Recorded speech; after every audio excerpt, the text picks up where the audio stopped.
Assalamualaikum warahmatullahi wabarakatuh. Di sini saya akan menjelaskan tentang anatomi fisiologi sistem digestif, yaitu dalam sistem pencernaan, yang dibimbing oleh Bapak Henry Didiharto. Sebelumnya, perkenalkan nama saya Dina Hidayatul Azizah dengan NIM 22032396. Saya mahasiswi dari D3 Rekam Medis dan Informasi Kesehatan Setia Malang, reguler 1 dari kelas A. Yaitu saya di sini akan membahas anatomi sistem pencernaan. Apa saja sistem pencernaan dalam manusia? Yaitu yang pertama ada rongga mulut, yang kedua ada faring, yang ketiga ada esofagus atau kerongkongan, yang keempat ada lambung, yang kelima ada usus halus, yang keenam ada usus besar, dan yang ketujuh ada rektum, dan yang terakhir anus. Yang pertama, rongga mulut. Mulut adalah awal dari saluran pencernaan. Di organ ini dapat terjadi pencernaan secara mekanik maupun kimiawi. Proses pencernaan manusia dimulai bahkan sebelum proses menggigit. Kelenjar ludah menjadi aktif saat seseorang melihat dan mencium hidangan makanan. Setelah mulai makan, mulut akan mengunyah makanan menjadi potongan-potongan yang lebih kecil agar mudah dicerna. Air liur pun bercampur dengan makanan untuk mulai memecahnya menjadi bentuk yang dapat diserap dan digunakan tubuh. Saat menelan, lidah memasukkan makanan ke tenggorokan dan kerongkongan. Mulut berfungsi sebagai mengunyah makanan menjadi lebih halus agar mudah dicerna. Bagian-bagian dari mulut yaitu ada gigi, ada langit-langit lunak, ada uvula, ada tonsil atau amandel, dan yang terakhir lidah. Yang kedua yaitu faring.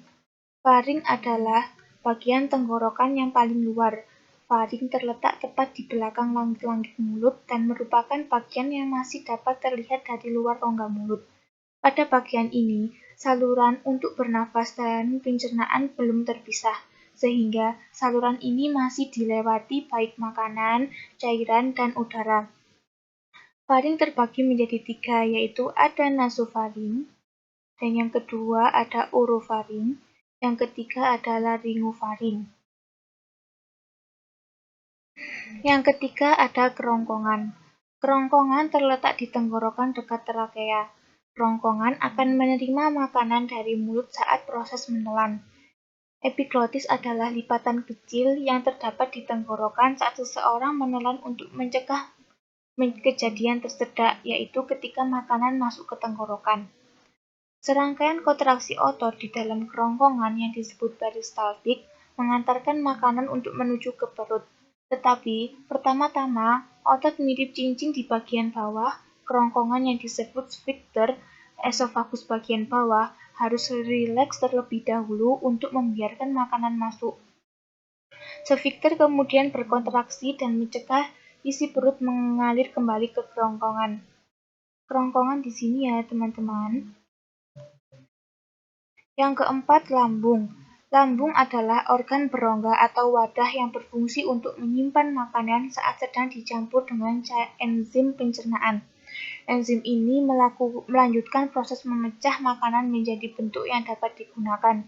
Sel-sel di lapisan lambung akan mengeluarkan asam kuat dan enzim kuat yang bertanggung jawab untuk proses pemecahan makanan. Ketika makanan sudah diproses, sisanya kemudian dilepaskan ke usus kecil.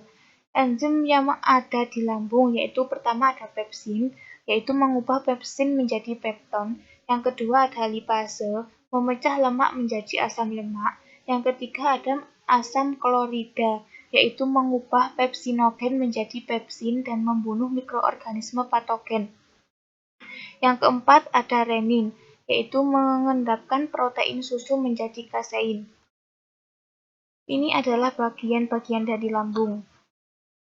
Lambung terdiri dari kardiak, fundus gastricum, corpus gastricum, pylorus, dan pylorus terbagi menjadi 3, yaitu ada pylorus sphincter, yang kedua ada pylorus kanal, dan yang terakhir ada pylorus antrum.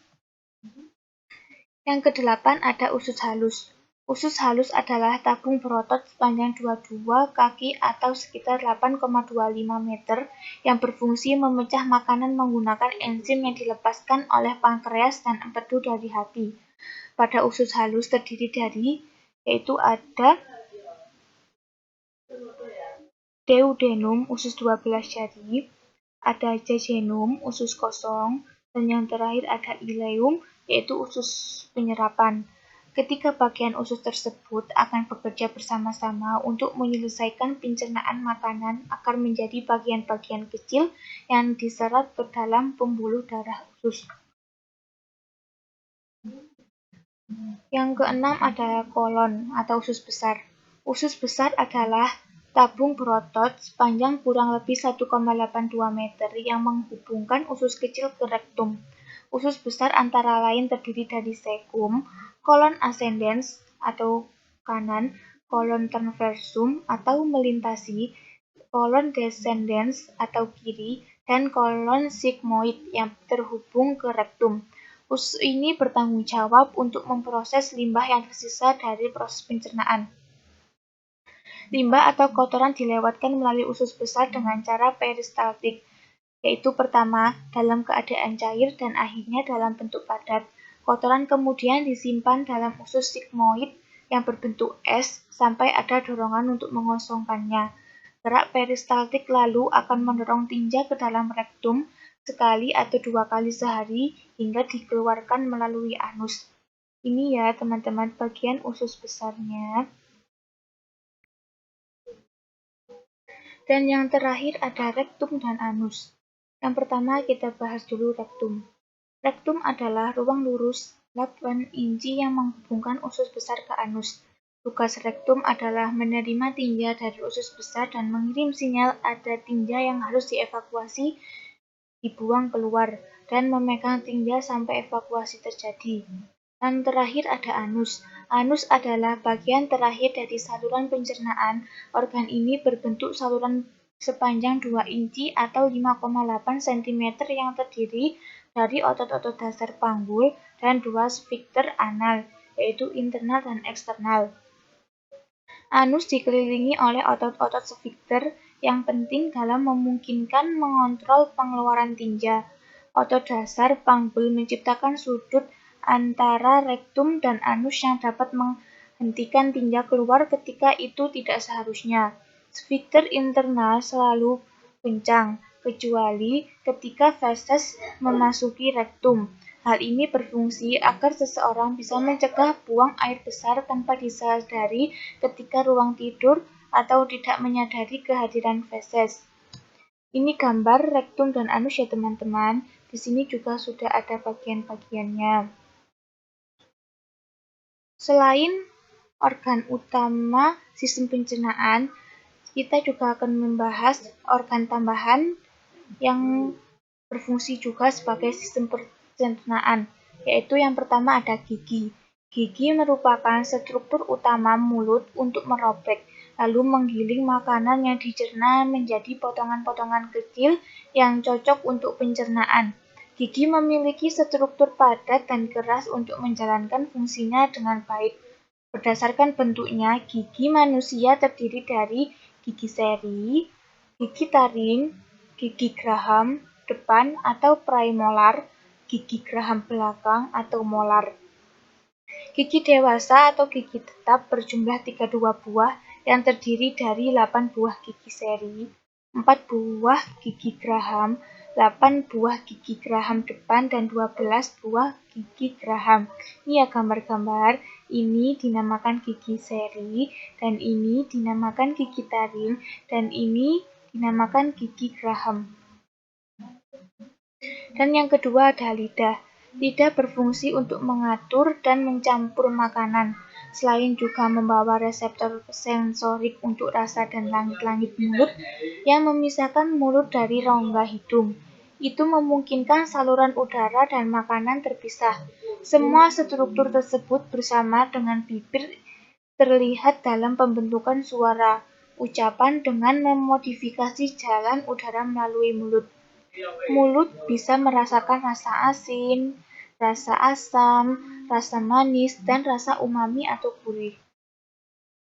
Yang ketiga ada kelenjar ludah. Kelenjar ludah menghasilkan ludah atau saliva. Air ludah tersebut mengandung enzim amilase atau enzim betialin yang berfungsi mengubah amilun atau polisakarida menjadi maltosa atau disakarida. Air ludah mempunyai pH netral karena banyak mengandung air.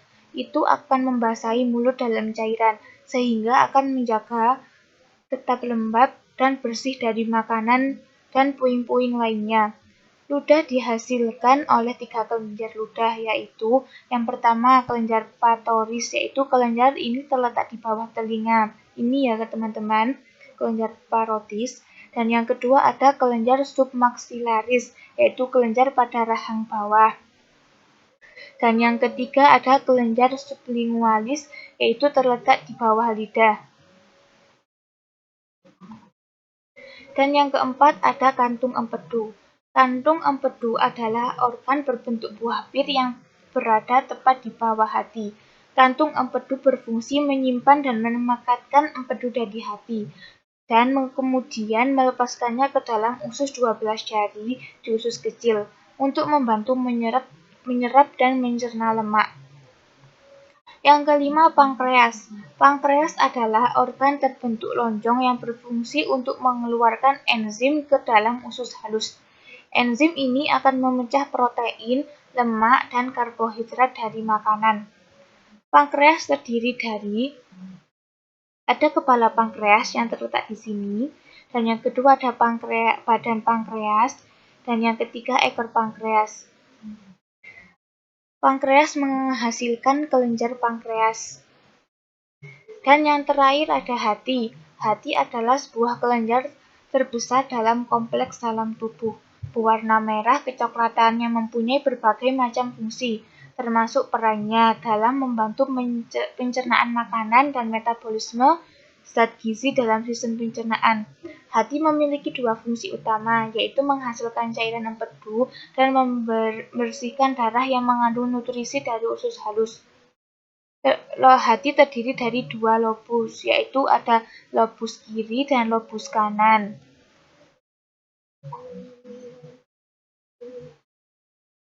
Sekian penjelasan dari saya.